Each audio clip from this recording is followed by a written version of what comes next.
Hey there, folks. Seems like the right time of year to make a video about ornaments, and here it is, just in time for the holiday season, 2020. Well, that's okay, because making this specific ornament's not what I came to tell you about. Came to talk about the draft. Wrong holiday. I'm going to tell you about making 22 of these in about 4 hours. We're going to hit 3 main concepts: batching, setup, and automation. None of this is groundbreaking stuff. It's just a mindset and approach that you won't learn from videos that just show you how to make a thing. This past holiday season was great, but also the most stressful and exhausting ever for me, in a lot of ways. Since I went full-time as a smith and a craftsman, most of my work has been large commissions, which is fine when you have enough of them to fill your schedule.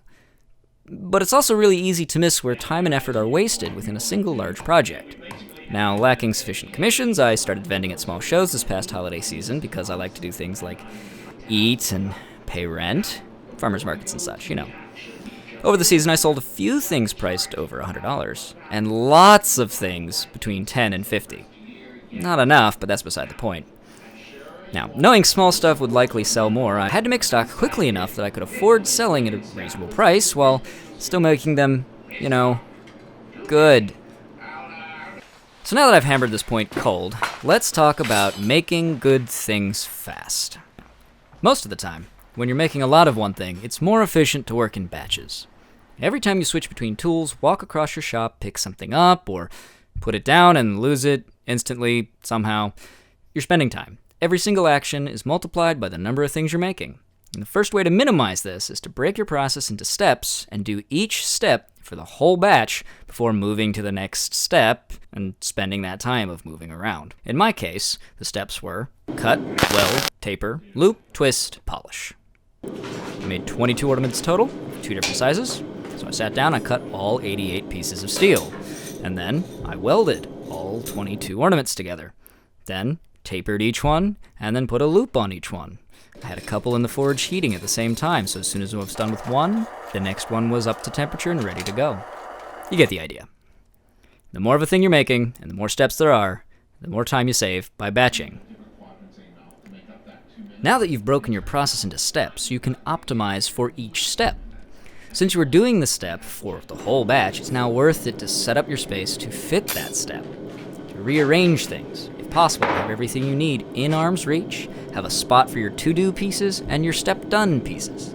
Place your tools in stock to require the smallest amount of back and forth motion between them, all moving from right to left or left to right. Clear away anything in the way that you're continually stepping around. For me, I set up a chair to do my welding. I placed all my ornaments on the ledge of my forge there so they'd be preheating and ready to pop the next one in as soon as I finished one. I moved my anvil so that I could reach the objects in the forge, pull them out, forge them on the anvil without moving at all. It's all super simple, but it adds up very quickly. Now the third thing, automation, or really jigs, power tools, and machines. Making a simple jig, like this wooden block here that I drilled the circular pattern of holes in to position the ornaments when I weld them. Anything that's repetitive and straightforward like that doesn't really add to the art, if you can make a jig, you probably should. Now, power tools seems pretty obvious, but I've tricked you this whole time, you see. I've made you think I was gonna cut all those pieces by hand with the bolt cutters. I did not do that, and we're gonna look at why just now. I'm gonna time this out, and I'm gonna spoil it. It takes about 20 seconds to cut a single piece that way. Clamping a bunch of small round stock in a vise all together is very difficult. You can just grab them in a bundle like this. If you really wanted to, you could use a rubber band to hold it. Grab it in my hand, make a mark with the mark I've made on my anvil so I don't have to pick up a different tool. Cut them off. 2 seconds per cut. So instead of taking half an hour to make 88 cuts, it took me probably not even 3 minutes.